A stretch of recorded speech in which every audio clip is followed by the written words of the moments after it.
অতএব যে কথাটি আমাদের দেশে প্রচার করে তথাকথিত বাউল সম্প্রদায়,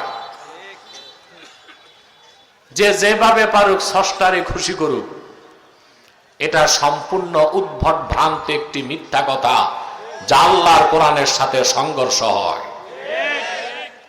এটা কোনো মুসলিম মেনে নিতে পারে না। আল্লাহকে পেতে হলে রাসূলুল্লাহর অনুসরণ করতে হবে। ওনার আনিত দিন, ওনার দেখানো সুন্নাহ, ওনার রেখে যাওয়া আদর্শের বাইরে যে আল্লাহ পর্যন্ত পৌঁছার কোনো ব্যবস্থা নাই। কথাটিকে ব্যাখ্যা করার জন্য কিছু তথ্য আপনাদেরকে দিচ্ছি। মক্কায় যারা কুরাইশ কাফের ছিল, তারা আল্লাহকে বিশ্বাস করত কিনা? কথা বলেন। মক্কার কুরাইশ কাফেরদের মধ্যে আবু জেহেল সহ কোন একজন কাফের নাস্তিক ছিল না, আস্তিক ছিল। কি ছিল? আল্লাহকে বিশ্বাসও করত। তো অপরাধ কি ছিল? শোনেন, কোরআন শরীফে আল্লাহ বলেন, ওয়ালাইন সাআলতাহুম মান খালাকাস সামাওয়াতি ওয়াল আরদা ওয়া সাখখারাশ শামসা ওয়াল কমারা লা ইয়াকুলুন্না আল্লাহ। আল্লাহ বলেন, প্রিয় হাবিব মুহাম্মদ সাল্লাল্লাহু আলাইহি ওয়াসাল্লাম, আপনি যদি মক্কার কুরাইশ কাফেরদেরকে জিজ্ঞেস করেন, এই আকাশ ও জমিনকে কে সৃষ্টি করেছেন, চাঁদ এবং সূর্যকে কে নিয়ন্ত্রণ করেন, তারা বলবে আকাশ ও জমিন যিনি সৃষ্টি করেছেন, চাঁদ আর সূর্যকে নিয়ন্ত্রণ করেন, তিনি আর কেউ নন, তিনি হলেন আল্লাহ। মক্কার কুরাইশ আল্লাহকে বিশ্বাস করত? জোরে বলেন। অপরাধ কি ছিল? আল্লাহকে পাওয়ার জন্য মূর্তি পূজা করত। ওরা যে মূর্তি পূজা করত, উদ্দেশ্য কি ছিল? আল্লাহকে পাওয়া। উদ্দেশ্য ছিল মহৎ, তরিকা ছিল খারাপ। উদ্দেশ্য ছিল, তরিকা ছিল খারাপ। ওরা মূর্তি পূজা কেন করত? সে কথাটা আল্লাহ কোরআন শরীফে বলেছেন। ওরা বলেছে, মা না'বুদুহুম ইল্লা লিয়ুকাররিবুনা ইলাল্লাহি যুলফা।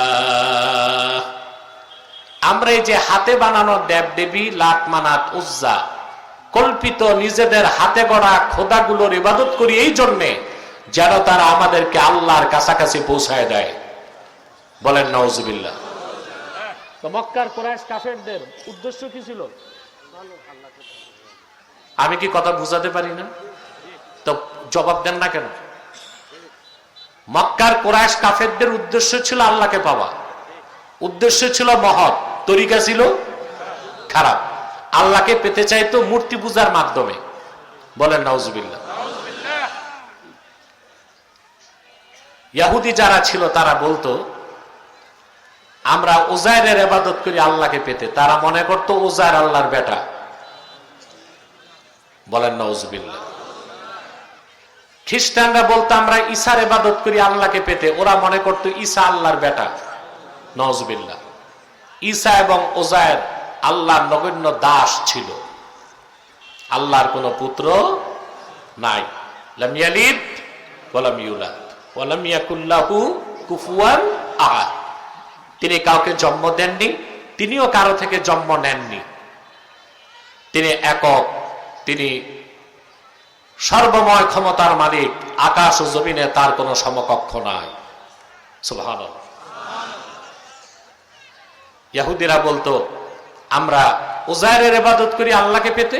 খ্রিস্টানরা বলতো আমরা ঈসার ইবাদত করি আল্লাহকে পেতে। মক্কার কুরাইশরা বলতো আমরা মূর্তির ইবাদত করি আল্লাহকে পেতে। সবার উদ্দেশ্য কি ছিল? মহৎ, তরিকা ছিল খারাপ। আল্লাহ রাব্বুল আলামিন তখন সূরা আলে ইমরানে 30 নম্বর আয়াত নাজিল করে বলে দিলেন, কুল ইন কুনতুম তুহিব্বুনাল্লাহ ফাত্তাবিউনি ইউহিব্বুকুমুল্লাহ। প্রিয় হাবিব মুহাম্মদ সাল্লাল্লাহু আলাইহি সাল্লাম, আপনি বলুন, যদি তোমরা আল্লাহকে ভালোবেসে থাকো, আল্লাহকে যদি পেতে চাও, আল্লাহ পর্যন্ত পৌঁছতে চাও, মন গড়া কোন পদ্ধতি কোন তরিকায় চলবে না, আমি মুহাম্মদ সাল্লাল্লাহু আলাইহি ওয়াসাল্লামের অনুসরণ করো। কি হবে? ইউহিব্বুকুমুল্লাহ, তখন আল্লাহ তোমাদের ভালোবাসবেন, ওয়া ইয়াগফির লাকুম যুনুবাকুম, তোমাদের জিন্দেগীর গুনাহগুলোকে মাফ করে দিবেন। বলেন সুবহানাল্লাহ। এতটুকু আলোচনা থেকে এখন শিক্ষা নিব। কি নিব? জোরে বলেন। যারা প্রচার করে ধর্ম যার যার দেশ সবার, কিংবা ধর্ম নিরপেক্ষতার প্রচারকারী, কিংবা বাউলরা লালনের যে মতবাদ প্রচার করে, প্রত্যেকেই ধর্ম পালন করে স্রষ্টাকে পেতে, এই সবগুলো কথা বিভ্রান্ত কুফরি ও শিরকি মতবাদ। এই ন্যারেটিভ গুলোর সাথে মাইকম্যান পিছনে হরেন চলে, আওয়াজ নাই তো। এই সব ন্যারেটিভ বা বক্তব্যের সাথে মুসলমানের কোনো সম্পর্ক থাকতে পারে না। আল্লাহকে পেতে হলে, আল্লাহ পর্যন্ত পৌঁছতে হলে, নাজাত ও মুক্তির জন্য মুহাম্মদ সাল্লাল্লাহু আলাইহি সাল্লামের অনুসরণ করতেই হবে। এর বাইরে মন গড়া কোনো তরিকা, কোনো পদ্ধতি, কোনো ইজাম, কোনো মতাদর্শ পালনের মাধ্যমে সফলতা লাভ করার, মুক্তি লাভ করার কোনো ব্যবস্থা। এই কথাটা মনে থাকবে? কথা বলে না। আল্লাহ বলেছেন, ইন কুনতুম তুহিব্বুনাল্লাহ ফাত্তাবিউনি, আপনি বলুন যদি তোমরা আল্লাহকে ভালোবেসে থাকো আমার অনুসরণ করো। আমরা কি আল্লাহকে ভালোবাসি? কথা বলেন। আল্লাহকে ভালোবাসাটা কি ঐচ্ছিক বিষয় না আবশ্যিক? এখানে কোনো চুজ নাই, অপশন নাই যে ভালোবাসলে ভালোবাসো। মুমিন হতে হলে আল্লাহ তার রাসূলকে জীবনের চেয়ে বেশি ভালোবাসতে হবে।